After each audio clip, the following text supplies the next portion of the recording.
Hello, you're watching Eye on Africa on France 24. I'm Clarisse Fortuné. Coming up on our program.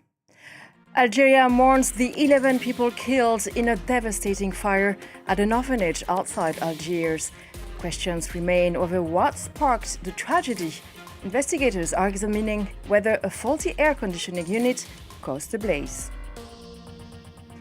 Ethiopia and the UN Refugee Agency open a new one-stop support center in Addis Ababa, giving refugees access to free legal advice. The initiative aims to help them navigate bureaucracy and improve their employment prospects. And from social media feeds to dance floors, drill music is taking Ethiopia by storm. The fast-paced hip-hop genre is known for its gritty lyrics. Fans see it as a soundtrack of a generation grappling with uncertainty, but for some, a troubling trend in a country where conservative values remain strong. Algeria is mourning the 11 people killed in a fire at an orphanage on the outskirts of Algiers on Wednesday night. Investigators are still working to determine the cause of the blaze, with police suggesting that a faulty air conditioning unit may have sparked the fire. Clémence Valère with this update.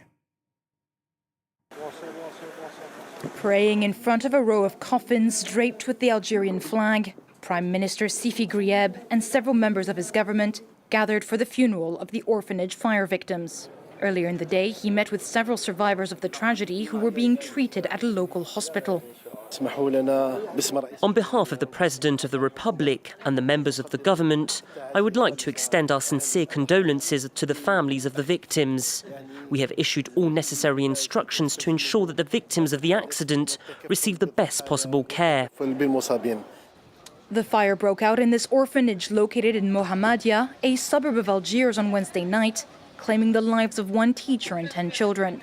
According to the police, the fire started due to an electrical spark from an air conditioning unit. Forensic experts and crime scene technicians from the National Security Agency concluded that the fire was caused by an electrical spark from an air conditioner installed in one of the first-floor rooms of the facility. This malfunction was reportedly due to the unit running continuously amid a sharp rise in temperatures. However, they added the investigation was still ongoing, as was the identification of the bodies. Algeria is currently battling a violent heat wave, which has sparked almost 1,000 forest fires in a week.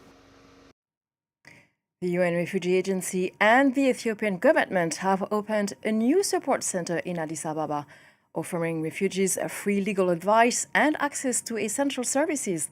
The goal is to help them navigate bureaucracy, secure vital documents, and improve their chances of finding work. Home to more than 1 million refugees, Ethiopia is Africa's third largest refugee hosting country. More from our correspondent in Addis Ababa, Tom Kennedy. I'm at the inauguration of this multi-purpose hub launched by the Ethiopian government, the Japanese government and the UNHCR that will benefit more than 70,000 refugees living in Addis Ababa. They will now have access to services like legal professionals who can help them find employment opportunities. Earlier I spoke to Nejud, who came to Ethiopia as a refugee from Yemen, who says that finding a job as a refugee is a matter of dignity. To live normally like the community, to feel equal, like we are capable. We are not just like a beneficiary of aid. We can like own or like support the country to even like build up. I believe this, and yeah, it's very hard. We need to work. Refugees living in Ethiopia are often at high risk of falling into the hands of human traffickers. The UNHCR says that this centre aims to offer an alternative path. It's very important that we guide them through the right pathways. Otherwise, the risk that they may face is find themselves in the streets, find themselves in the hands of traffickers, and be misguided or misinformed. So it's important that we have the right partners with the right expertise that gives them an accurate information. Just 2 days before this centre was inaugurated, there was a shipwreck off the coast of Libya, which authorities fear killed 50 people, highlighting the importance of such services, preventing people from falling into the hands of human traffickers. Senegal's former president Macky Sall has returned to Dakar for the first time since leaving office more than 2 years ago. Now campaigning to become the next UN Secretary General, Sall held a brief meeting with his successor, President Bassirou Diomaye Faye. But his international ambitions remain controversial at home, with the current government accusing him of political repression during his final years in power. On the streets of Dakar, reactions were divided. Take a listen. Looking at the crowd gathered here, it's clear that Senegal is ready to support him. I truly believe the nation has rallied behind one of its own, behind a citizen of the world, someone who has achieved a great deal for Senegal. And I think in the end, it is Senegal that stands to win. All the serious opposition figures, whether Karim Wade, Khalifa Sall or Ousmane Sonko, were sidelined through the use of state institutions, particularly the judiciary. This determination to avoid ever facing credible opponents led him to establish a reign of terror between 2021 and 2024, resulting in the deaths of more than 65 people. Now to South Africa, where anti-immigrant protests and xenophobic attacks show no sign of easing. Fearing for both their safety, both documented and undocumented migrants are continuing to flee their neighborhoods, with many choosing to sleep outdoors in the middle of winter rather than return home. Aid groups warn the situation is fast becoming a humanitarian crisis. This report by Caroline Dumais, Stéphane Carstens and Eunice Masson. More than 1,500 people from Malawi sought refuge outside the Johannesburg consulate this week. They have nowhere else to go. Aid groups are providing food while NGOs are treating the sick. Humanitarian organizations say a greater governmental response is needed. We are very concerned about the humanitarian situation at all of these sites where people are sleeping outside. It's the middle of winter. There's also very inadequate water and sanitation, which leads to other health problems. All the governments need to step in because we need a proper disaster response here. Thousands of immigrants are being transferred to Messina in the north of the country, the only camp the South African government has established. More than 30,000 people have been processed. But as the camp director explains, Pretoria is refusing to pay for the buses needed to return them home. So it remains the responsibility of the embassy to make sure that it deals with the repatriation process. Illegal immigrants are taken back to the border and banned from the country. People that allow themselves to overstay the condition of their permits, there are penalties in terms of that. And part of the penalty is making sure that people will then be declared undesirable. Those who do not return to their home countries remain behind. In Durban, Congolese nationals have been sleeping on the pavement or in their cars for more than 2 months. Many hold refugee permits. They were told to return to their neighborhoods, but those who tried were attacked. My neighbor refused to leave, and he was beaten. A few days after this interview, Christian was violently attacked when he returned to his neighborhood.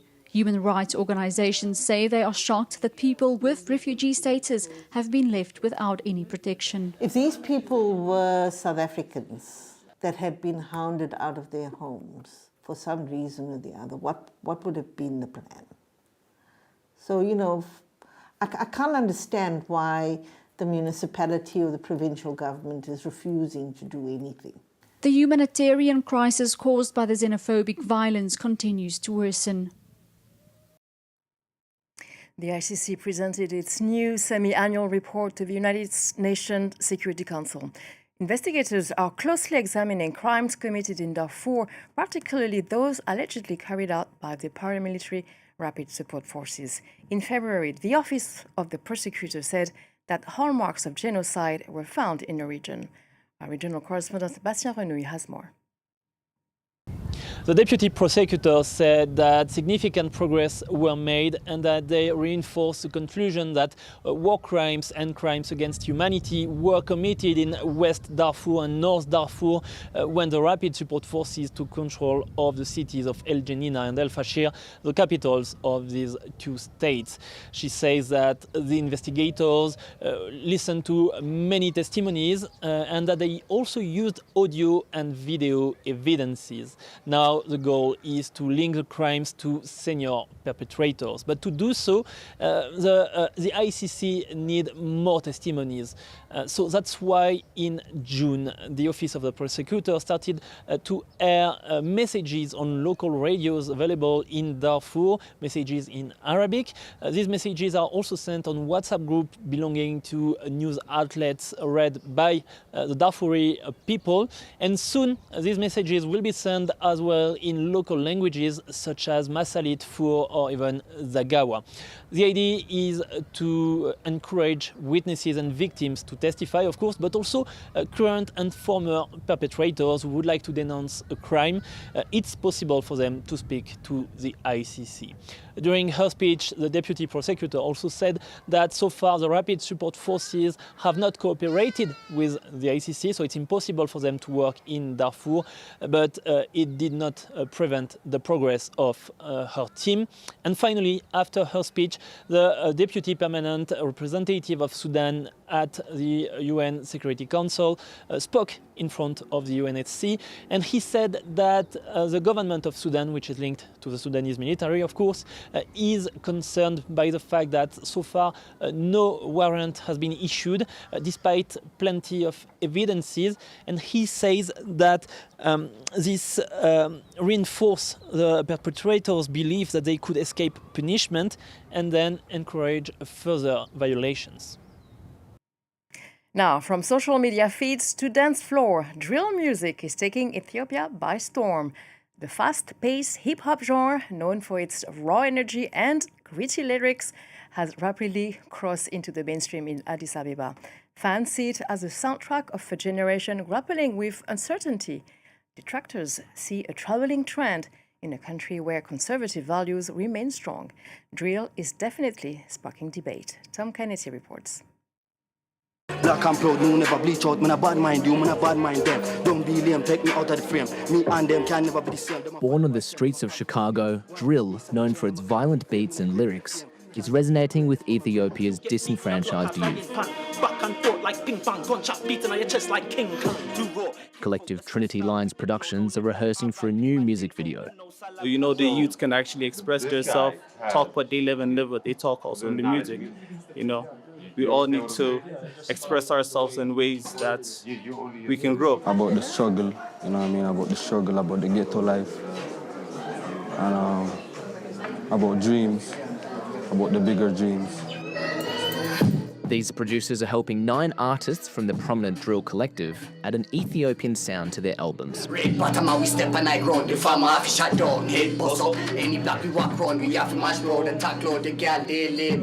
not just the drill anymore, it's elevated past drill now. So we have Ethiopian cultural, traditional music involved in the music as well. So it's, you know, it's broadened in a different field where the locals resonate with them. But Ethiopia remains a very pious country, and drill is not accepted by everyone. The Christ Jesus Pentecostal Church says modern music must spread the word and not violence. In this church, negative songs, which is the violence and tribalism, different songs are not allowed. Here, our Lord Jesus Christ will be celebrated, and people will come in unity for a positive, powerful effect. Many Ethiopians stick to the traditional music so ingrained in their communities. Meanwhile, Trinity Lions Productions are preparing for a major drill concert for the end of this year. Here we go, drill music concluding this edition. Thank you for watching Eye on Africa on France 24.